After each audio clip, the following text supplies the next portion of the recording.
Hey YouTubers, it's Charlie. So this week on Doctor Who, we totally got another Game of Thrones crossover, and we also got to meet Danny Pink.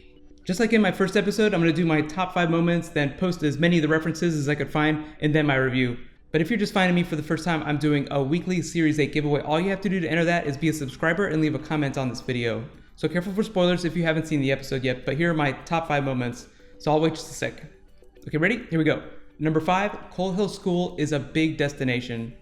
I'm totally loving the meta thing that's going on with Capaldi and Coal Hill School. He and Moffat are weaving a lot of First Doctor things into the show. Coal Hill School obviously being one of those. The school itself has always been featured in the series a lot, but I feel like there was such a First Doctor vibe coming from this episode specifically.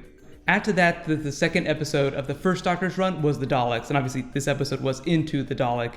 So you see, Moffat is intentionally making us think about that first season of Doctor Who. I'm actually wondering if that's going to tie in with the Missy plot and the arc of Series 8. There will be references from all across Doctor Who, so don't just limit yourself in looking for things from the First Doctor's run. Anytime we revisit something for the first time though, during Series 8, think about the first time that character or monster appeared. There will be a lot of new stuff though. It's not all about just revisiting classic stuff, even though Capaldi is, fixing mistakes of the past.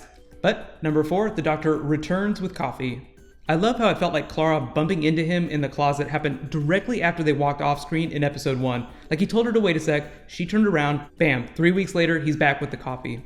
Don't you just wonder what he did during that 3-week period? Like what he does when he goes away and says he'll be right back and then shows up weeks later.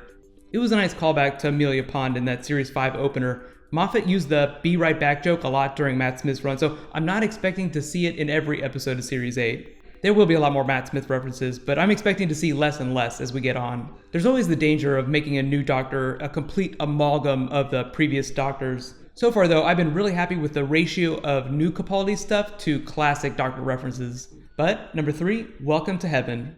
Missy is back. Isn't it funny how Journey Blue woke up in the TARDIS at the beginning and that other soldier woke up in heaven at the end of the episode? So notice the transition between each of those locations both times. It looked very similar. The Doctor materialized the TARDIS around Journey Blue. Usually that's how he saves someone whenever he doesn't pull them in the front door. It makes me think more about the Missy, TARDIS, Ronnie theories. Like Missy being a personification of the TARDIS. If that were true, she would have the same powers as a TARDIS. She'd be able to materialize around someone. If she's the Ronnie, she'd have a TARDIS of her own, or access to Time Lord technology. But regardless of who she is or who you think she is, I've seen a lot of Dark Guardian theories too, she has access to the same level of technology as the Time Lords, which makes me feel like her plot will tie in with the Finding Gallifrey plot. Don't you just feel like heaven could be a room inside a TARDIS? I just love how sinister that is. Like being inside a TARDIS would be like being inside heaven. It would be a lot of fun. What it seems like is happening though is she's either collecting the dead or collecting life force or collecting souls. There were some spoilers for grave sites and Cybermen in the finale, so I'm not going to talk about them too much here. But if you want to comment on it, just be sure to use spoiler tags. But on to number 2, meet Danny Pink. So many things going on here. You have all the Coal Hill School First Doctor callbacks to Barbara Bright and Ian Chesterton. Then on top of that, he was also confirmed as an official new companion. I don't know why the BBC waited so long in officially confirming him as a companion, because when they made the announcement that he had been cast, all the language pretty much said companion. I love that he's ex-military and pretty clearly suffers from post-traumatic stress.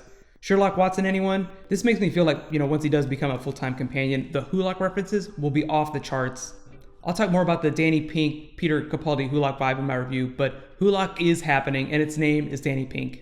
The thing that really surprised me was his relationship with Clara. I didn't expect them to ship them that fast, but I do totally love it. And the way they jumped forward and backward in time when Clara was trying to get Danny to ask her out was so much fun. She is clearly the boss of everyone. So there are a couple important red flags to watch out for in some of their conversations. First, did you catch when Clara joked about Danny crying? Pretty clearly a reference to his PTSD, like Watson before he met Sherlock in Series 1. I feel like PTSD is going to be a running theme, especially when he boards the TARDIS. Then we have to add to that the Doctor is not a huge fan of soldiers, and he is very clearly a soldier.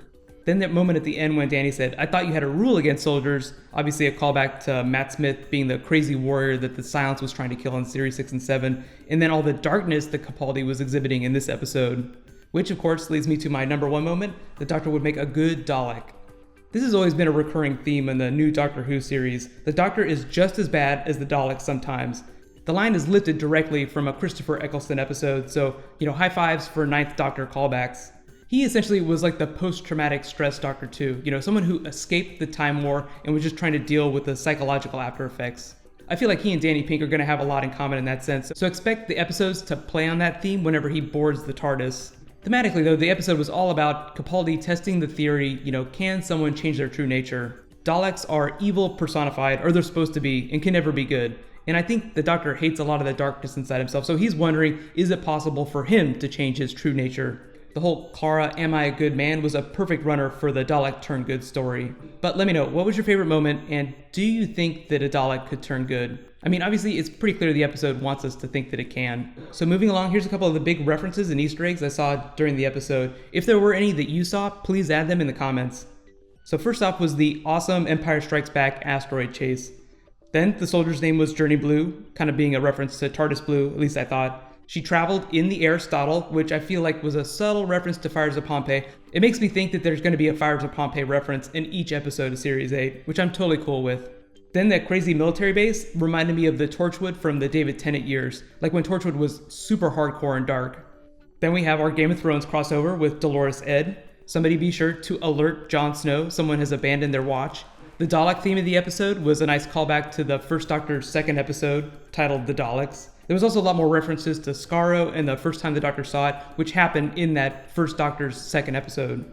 Jumping forward in time, them flying down those water slide tubes of goo made me think of Beast Below, which was Matt Smith's second episode.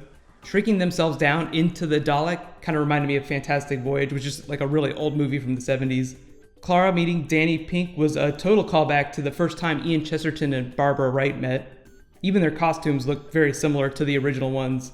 Then we have all the Watson Sherlock references and Danny Pink's background and Capaldi's personality. That's only probably going to get dialed up in future episodes, which I am also totally cool with. Pink even had his collar turned up like Sherlock. I mean, obviously, Capaldi is going to be the Sherlock in that equation, but you get the idea. Speaking of Coal Hill though, did you notice the similarities in Capaldi's blackboard and all the whiteboards at the school? It's like Moffat is taunting us with spoilers that are just out of focus and that we just don't quite understand yet. It's like we'll get to the end of Series 8, everything will be explained, and Moffat will be like, see, I put it in front of your face in that first episode. Then we have the Doctor Mind Meld. The biggest one that comes to mind in recent memory was the Mr. Clever one during Nightmare in Silver, but really the big one was Davros's speech from Series 4. I see beauty, I see divinity. But feel free to add any other references you saw in the comments below. I'm sure there were a ton that I missed. Overall, I gave the episode a solid A. I enjoyed the episode more than the premiere. The story moved way quicker. Obviously, of course, the episode was half as long. I feel like 40 to 42 minutes is perfect for a Doctor Who story. But in terms of sets and story locations, I totally love that Coal Hill School is a big thing on the show again. Danny Pink is going to be a big part of that, but in general, I think he's going to be a lot of fun. I haven't seen any of Samuel Anderson's earlier work, but I love the way he was able to go from really dark, crying about killing people, to being super funny, just banging his head on the desk. So if Danny Pink is going to be really fun as this Clara ship, I'm really wondering what he's going to be like as a companion. I feel like it's going to be a lot of fun. In terms of crazy visuals, I feel like, being inside the Dalek was probably the most exciting thing. I totally do not mind that Moffat revisits a lot of old stuff, as long as it provides a new perspective. And this obviously, of course, did that. And in the end, I love how the Doctor answered his own question. I feel like he does that a lot. The Doctor asks really big questions and just ends up answering them to himself. He's constantly having a conversation with himself, regardless of who he's talking to. I think the idea that the Dalek could turn good is really optimistic for Capaldi's run. He's going to be super dark, but he's going to remain true to his mantra, never cruel, never unkind, always a healer. I feel like the most fun quote, though, was when he said, "I'm going to do something amazing, promise." We have to remember that the finale is supposedly all about broken promises, broken trust, which feels like a clue for Missy that I just don't quite understand yet. All in all, I love the way that Capaldi's personality is developing. I feel like we're still a little too early in Series 8 to really get a sense for what he's like. It took me all of Series 5 to wrap my brain around Matt Smith. I am really interested to see if the trend of me liking each new episode more than the one before continues. Episode 3 is Robot of Sherwood. That's the one that Mark Gatiss wrote. I totally don't expect that to happen. It's almost impossible for a show to completely one-up itself each time. But let me know what you thought about all the Classic Who references, and what do you think about the Danny Pink Sherlock vibe and how it's going to play out on the show. So I will be posting a bonus video and a Q&A tomorrow, so please ask all of your questions in the comments. Since I'm posting it tomorrow, you guys should have a ton of time to rewatch the episode and think of more questions. Normally, I'd also post bonus videos before episodes air, but I'm in the middle of moving apartments, so I'm a little bit behind, so that's why all this looks, super different. just to answer questions about the giveaway, for any new people who have never seen it before, as long as you're a subscriber, you can just leave a comment on my Doctor Who videos. Then when I post Q&A videos, I'll randomly pick someone out and just give them an Amazon gift card. It's really simple, and it's open to international people. So in case you haven't seen it yet, Stephen Moffat basically did a synopsis of his own for each episode in Series 8. I did a video for it. I'll add a link in the description. But right now you can click here to get the bonus video that I'll post later tonight, and you can click here to get the Q&A video. Thank you so much for watching. I'll see you guys tonight. High fives.